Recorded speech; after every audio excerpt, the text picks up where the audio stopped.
So, magandang araw po sa inyong lahat guys. So, welcome po dito sa ating ah, vlog dito sa Amat G, Amateur Treasure Hunter Group, Mindanao. So, sa video na ito, so nice ko po na ah, i, ipakita sa inyo yung ating mga equipments gamit pang treasure hunting. So, of course, ito yung ating locator na dual. uh, Pwede manual, pwede din siya electronic. Kung electronic mo siya is lagyan natin siya ng ganyan. Connect natin siya sa ating mobile phones. And of course, so ito i-discuss natin to ngayon Ito, para mayroon kayong insight nito. Kung paano siya, baka gusto niyo mapagawa nito. Pag-usapan natin yan mamaya. So ito yung aming isa na locator. Yung bala nito is 24 karat na gold. So mayroon akong i-discuss dito tungkol kung paano siya na mababa ang mataas ang porsyento na hindi siya madidikoy. And then mayroon tayong Japanese one. Ito yung ating Japanese one. Ayan o. So stainless to kaya. Stainless. Ayan. Pwede din manual. Pwede siya electronic. Ganyan. So kung pag electronic, the same lang sa locator. Kailangan mo nito ng audio. Ito audio jack. RCA. Ganyan. At actually this is ito na naglagay nito na adapter. So pag ganyan, simple lang ganyan, i-connect mo ito sa frequency generator. Ganyan, i-connect mo ito sa sa cellphone mo. Mayroon ka ng electronic na Japanese one. Okay, next. Saan ba to? Of course, mayroon kang geological or lensatic na compass. Ganito. Ayan ito yung ating napakaganda nito. Yung ating digital, yung ating geological compass. Ganyan. So, pwede din pag wala kayong kung meron kayong Oppo o Realme na sa pagkakalam ko, yung Oppo at saka Realme, mayroon siyang digital na compass. Kasi meron akong Realme. Mayroon siyang digital compass. Pwede din pag at least mayroon kang basihan pagkuha ng direction. Of course, mayroon din tayong mga tiprol. Of course, ito yung ating mga aklat ito yung idol natin, yung Japanese way. Magkaroon tayo ng discussion ito later on. So, balik tayo dito sa sinasabi ko na ito yung aming bida na locator. So, ito is manual. Pwede din electronic. Kung electronic, daming dial ang pwede niyang ma-locate. Kung manual is silver at saka gold ang kayang i-locate.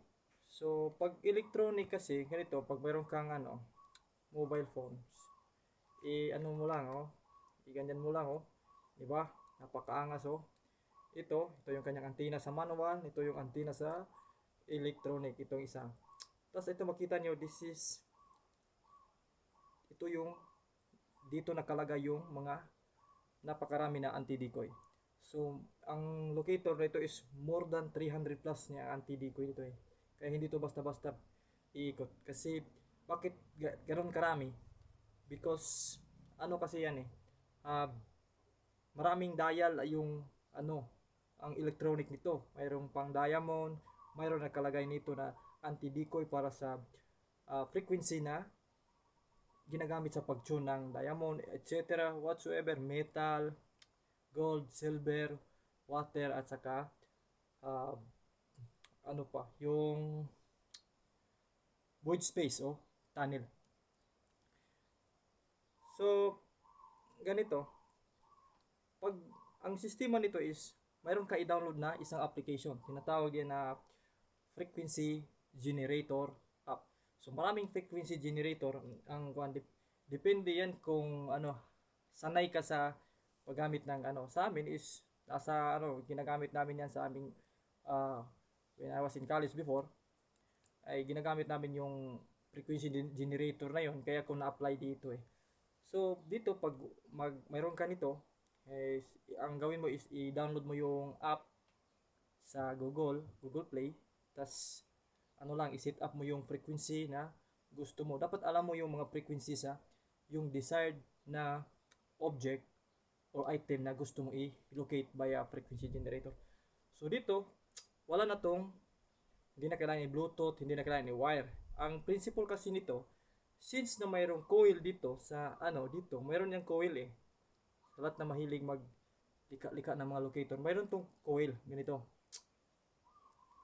So ang principle niyan, once na maglabas ito ng ang itong mobile phone from the speaker, lalabas yan ang yung sound frequency is magkaroon niya ng interference. Ibig sabihin, mag-oscillate yan Mag-oscillate yan dito sa coil.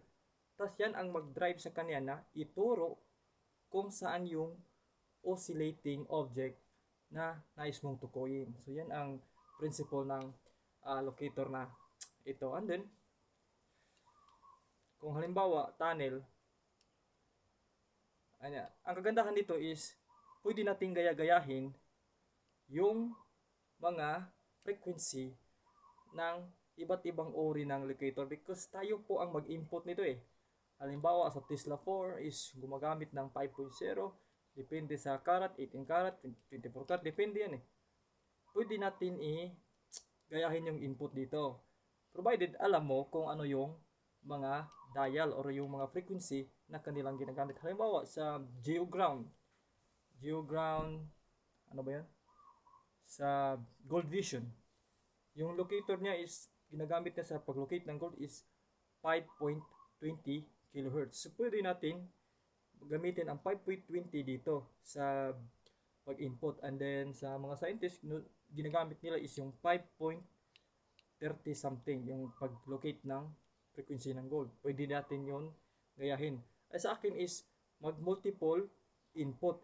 Ibig sabihin pag mayroong isang frequency na mayroong isang frequency na ayaw pumatok eh talagang deco yan eh.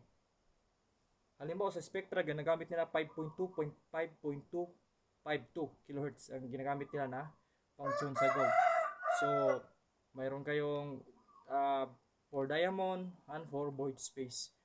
So mamaya natin i-demo to kasi i-demo natin to kung gusto niyo mag-request nito na i-demo. Pero kung gusto din niyo magpagawa nito, pag-usapan natin yan sa pag-usapan natin yan kung gusto mo.